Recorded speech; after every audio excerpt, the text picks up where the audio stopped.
Hello everyone, welcome back to my YouTube channel. तो एक topic जो पीछे मैंने इसके ऊपर एक आर्टिकल भी कवर किया था और मैंने आपसे कहा था कि अगर आप इसके ऊपर लेक्चर चाहते हो तो आप कमेंट सेक्शन में ग्रीन वॉशिंग लिखना। और काफ़ी लोगों ने ग्रीन वॉशिंग वहाँ पे कमेंट किया, तो मैंने सोचा कि ये वाला लेक्चर मैं आपको कवर करता हूँ। तो इसमें मैं दोनों चीज़ आपको पढ़ा दूंगा कि ग्रीन वॉशिंग होता क्या है, उसके सारे एग्जाम्पल्स वगैरह सब कुछ, प्लस गवर्नमेंट की जो गाइडलाइंस हैं ग्रीन वॉशिंग को लेकर के, वो भी यहाँ पे पूरा कवर करते हैं डिटेल में। Let's begin. सबसे पहले ग्रीन वॉशिंग होता क्या है? तो ग्रीन वॉशिंग एक मार्केटिंग स्ट्रैटेजी है where companies present themselves as an environmental friendly और green when in reality their practices are not in line.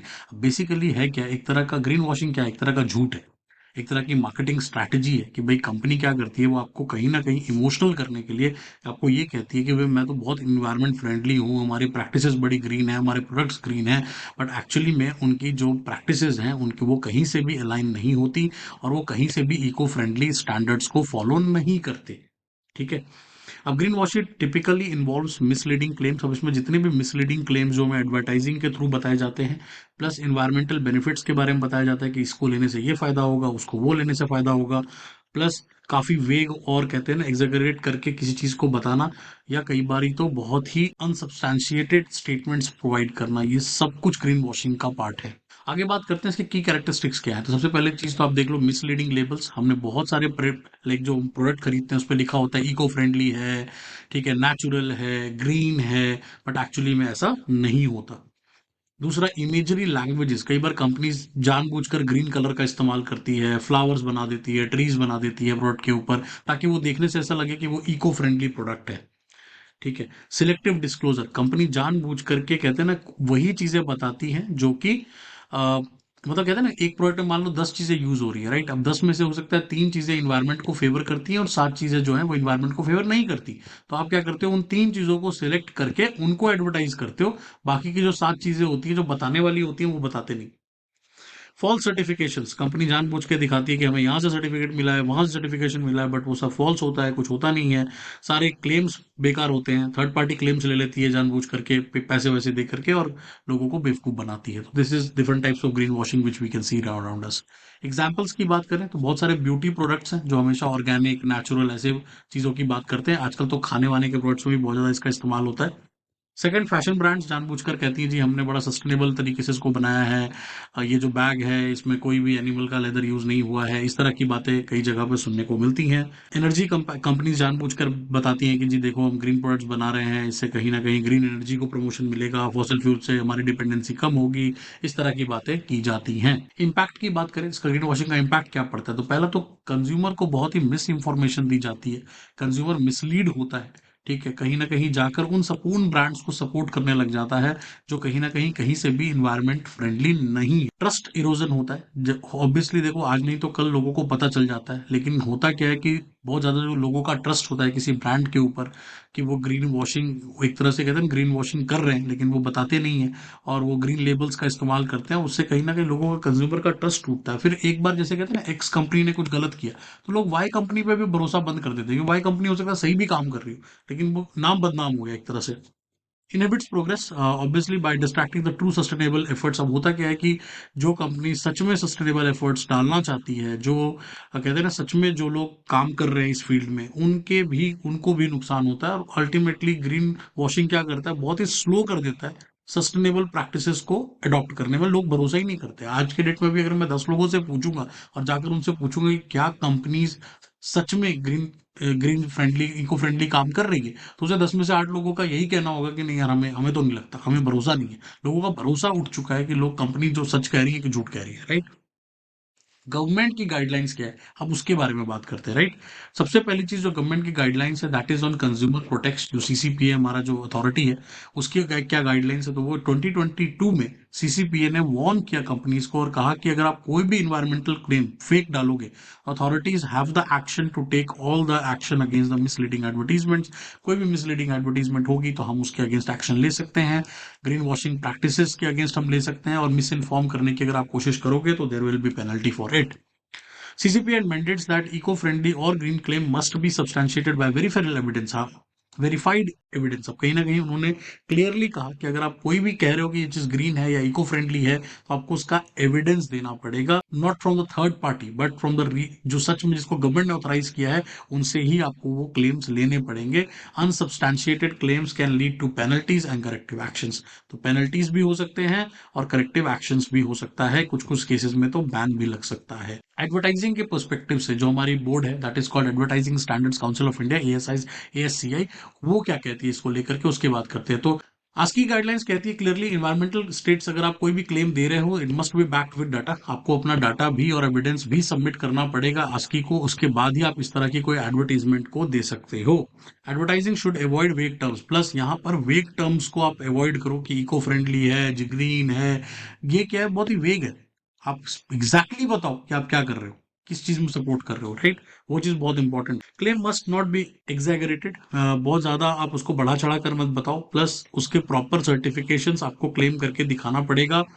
कई जगह पर तो कंपनीज को ये तक कहा गया कि आप अपना एडवर्टाइजिंग में उसको शो करो, अपने एडवर्टाइजिंग में शो करो कि आपके पास कहाँ का सर्टिफिकेशन है, रादर देन कि कोई भी एक एक्टर को पकड़ लिया, उसको डॉक्टर वाले कोट बना दिया और वो जो है बता रहा है कि भाई ये दांत के लिए ये टूथपेस्ट बहुत अच्छा है। ये मैंने एक एग्जांपल दिया, ऐसे बहुत सारे एग्जांपल्स हैं, राइट? चलो, आपको भी कोई ऐसी एडवर्टीजमेंट याद आती हो तो प्लीज कमेंट सेक्शन में जरूर बताते जाना कि कौन सी एडवर्टीजमेंट आपको याद आ रही है। मुझे तो वो डॉक्टर वाली याद आई तो मैंने आपको बता दिया। ग्रीन फाइनेंस और ईएसजी रिपोर्टिंग के बारे में बात करते हैं, तो सिक्योरिटी जो सेबी हमारी बोर्ड है, उन्होंने क्लियरली कहा है कि हर कंपनीज को, और ये मैंने अभी जस्ट रिसेंटली इसके ऊपर एक आर्टिकल पढ़ाया था आपको, जो आपको मेरे ईएसआई वाली प्लेलिस्ट में मिल जाएगा, जहां मैंने बताया था कि उनको क्लियरली मैंडेट किया कि भाई जो ऊपर के टॉप 1000 लिस्टेड कंपनीज हैं, उनको अपना ईएसजी रिपोर्टिंग करना ही करना है। वेरी वेरी इंपॉर्टेंट, आपको अपनी रिपोर्टिंग करनी पड़ेगी। This disclosure aims to promote transparency, इससे कहीं ना कहीं ट्रांसपेरेंसी बढ़ेगी, कहीं ना कहीं सच में पता चलेगा कि वो इन्वायरमेंटल प्रैक्टिसेस कर भी रहे हैं या नहीं कर रहे, राइट? प्लस ग्रीन वॉशिंग को काफी डिस्करेजमेंट मिलेगी, राइट? तो ऐसी कोई भी कंपनी जो अपनी रिपोर्ट नहीं सबमिट करती, ऑब्वियसली वो किसी भी तरह का क्लेम करने के लिए एलिजिबल नहीं। ग्रीन प्रोडक्ट सर्टिफिकेशंस की बात करते हैं, तो जो हमारा बीआईएस है, that is your bureau of Indian standards, वो क्लियरली कहता है कि आपको इको मार्क अपने प्रोडक्ट्स पे लगाना पड़ेगा। अगर आप इन्वायरमेंटल क्राइटेरिया में सेटिस्फाई करते हो सारी नीड्स को, तो इको मार्क लेबल आपको मिलेगा, आप उसको लगा सकते हो अपने किसी प्रोडक्ट को, अगर वो स्टैंडर्ड्स को मीट कर रहा है, तो वो बीआईएस आपको इशू करेगा। Products with the label undergo assessment for their environmental impact, और अगर अगर आप सच में कह रहे हो कि इस चीज़ का कोई एनवायरमेंट इफेक्ट हो रहा है, तो उसको पहले उस लेबल को, वो सब ब्रांड को कहीं ना कहीं असेसमेंट देख करवानी पड़ेगी। जब असेसमेंट सही निकल कर आएगा, तब उसको लेबल मिलेगा, तब वो आप लगा सकते हो, और उसको फिर कंज्यूमर देख करके कहीं ना कहीं भरोसा बना सकता है कि हाँ भाई, इसको बीआईएस ने प्रमाणित किया है। ईपीआर की बात करें, extended producer responsibility, the government mandates extend EPR for industries specially in the sectors like plastic, electronics and e waste. अब ये वाला जो कैटेगरी है, ये नया प्रॉब्लम शुरू हुआ, आपको पता ही है। इलेक्ट्रॉनिक आइटम्स इतने बढ़ रहे हैं कि उनका भी ई वेस्ट बहुत ज्यादा बढ़ने लगा है। तो कहीं ना कहीं उन पर्टिकुलर सेक्टर्स के लिए ईपीआर को मैंडेट किया गया है कि भाई आप कोई भी अगर इस तरह का प्रोडक्ट बनाते हैं जिसमें प्लास्टिक इन्वॉल्व है, इलेक्ट्रॉनिक्स इन्वॉल्व है, ई वेस्ट जनरेट होता है उससे, तो उसको वहां से आपको कहीं ना कहीं उसके सारे क्राइटेरियाज को मेट करना पड़ेगा। EPR requires producer to take responsibility for the end of life of management of product. ये इंपॉर्टेंट है कि ईपीआर कह रहा है कि भाई आपको सिर्फ सेल नहीं करना प्रोडक्ट को, उसका जो पूरा वेस्ट जनरेट होगा उसको आप कैसे सेटल डाउन करोगे, उसको आप कैसे डिस्पोज करने वाले हो, वो सारा कुछ भी आपको बताना पड़ेगा, तभी बात बनेगी, नहीं तो नहीं बात बनेगी। एक चीज और जो ईपीआर में बहुत इंपॉर्टेंट है, वो ये है कि आपको जो कंपनीज इस कैटेगरी में आती हैं, उनको ये भी बताना पड़ेगा कि वो वेस्ट मैनेजमेंट के प्रैक्टिसेस किस तरह के यूज कर रहे हैं, रिसाइकलिंग किस तरह से कर रही हैं, वो सारा कुछ आपको यहाँ पे डिस्क्लोज करना पड़ेगा। बट ये कुछ कुछ सेक्टर के लिए ही है, सारे सेक्टर के लिए नहीं है। ग्रीन टैक्सोनॉमी, ग्रीन टैक्सोनॉमी भी मैंने किसी अभी आर्टिकल में पढ़ाया था, बट मैं यहाँ पे दोबारा आपको बता दूंगा। SEBI has started working on the green taxonomy to define what constitutes green and sustainable investments. अब ये बहुत इंपॉर्टेंट है कि सेबी ने क्लियरली कहते हैं ना, मैंडेट करना शुरू कर दिया है कि भाई कौन कौन सी चीजें सच में ग्रीन या सस्टेनेबल इन्वेस्टमेंट कैटेगरी में आती भी हैं या नहीं आती हैं। क्लियर है, स्टैंडर्ड गाइडलाइंस बनानी है सस्टेनेबल फाइनेंस को लाने के लिए। ऐसा नहीं है कि कोई भी चीज आके कह दे कि हाँ भाई हम इसमें ग्रीन में इन्वेस्टमेंट करेंगे, बट एक्चुअली पता चलेगा कि वहां पे कुछ भी इन्वेस्टमेंट ग्रीन में तो हो ही नहीं रहा है। तो मिसलीडिंग एडवर्टीजमेंट जो कि आपकी इन्वेस्टमेंट को लेकर आती है ग्रीन में, उसको भी कहीं ना कहीं यहाँ पर आपको टेम करने की कोशिश की जा रही है by using green taxonomy. It would include criteria of projects and investment that can be classified as environmental sustainable that hold financial institutions. अब कहीं ना कहीं ऐसी कंपनीज जो सच में ऐसे प्रोजेक्ट्स में काम कर रही है, जो इन्वायरमेंट सस्टेनेबिलिटी प्रैक्टिसेस को यूज कर रहा है, जो जेन्युइन ग्रीन फाइनेंसिंग के ऊपर काम कर रहे हैं, उनको यहाँ पर मौका मिलेगा। अदरवाइज जो कंपनी सच में ग्रीन वॉशिंग, देयर इज ये अपोजिट टर्म हो गया एक तरह से, एक तरह हो गया ग्रीन टैक्सोनॉमी, जो कि कहता है कि भाई फाइनेंशियल प्रोडक्ट से रिलेटेड जो इतना भी काम होना है। On the other side green washing इसका बिल्कुल उल्टा है, जो कि कहता है भाई सब कुछ उल्टा पुल्टा कर देती है companies. Last but not the least is the plastic waste management rules, जो कि 2016 में आया था पहले, बाद में इसको अमेंड किया गया 2021 में। तो यहाँ पे क्या हुआ था, इंडियन गवर्नमेंट ने इंट्रोड्यूस किया regulations on single use of plastics and regulate companies to disclose and manage plastic waste management. आपको पता ही होगा हमारे आसपास भी आज के डेट में प्लास्टिक का यूसेज कहीं ना कहीं कम हुआ है। लोगों में अवेयरनेस भी आई है कि लोग पेपर बैग्स वगैरह, जूट बैग्स वगैरह लोग इस्तेमाल करना शुरू कर दिया है। तो कहीं ना कहीं गवर्नमेंट इसको लेकर सीरियस है। लोकल लेवल पे भी रेगुलरली मैं देखता हूँ कि शॉप्स में कुछ ना कुछ इसके लिए रिलेटेड इंक्वायरीज या इन्वेस्टिगेशन होती रहती है कि वहाँ पे यूज हो रहा है या नहीं हो रहा है, राइट। लोग अपने बैग्स लेकर के आजकल जाने लगे हैं हर जगह, तो वो एक तरह अच्छा मूव है कहीं ना कहीं सिंगल यूज प्लास्टिक को हटाने के लिए। कंपनीज फॉल्स क्लेमिंग बायोडिग्रेडेबल, हाँ ये भी एक बहुत कॉमन है कि बहुत सारी कंपनीज कहती है जी बायोडिग्रेडेबल प्रोडक्ट यूज करते हैं, कंपोस्ट मटेरियल से जो बनता है उसको यूज करते हैं, बट कहीं ना कहीं अगर वो सच में प्रूव नहीं कर पाएंगे तो उसके भी पेनल्टी लगेगी, उसके भी इश्यूज आपको आएंगे। तो ये सारी कहानी थी। Thanks for watching this one. I hope कि आपको पूरा समझ में आ गया हो कि ग्रीन वॉशिंग क्या होता है, क्या गवर्नमेंट की गाइडलाइंस है। मैंने हर एंगल से इसको कवर करने की कोशिश की। अगर आप मेरे चैनल को पसंद करते हैं तो do subscribe to this channel.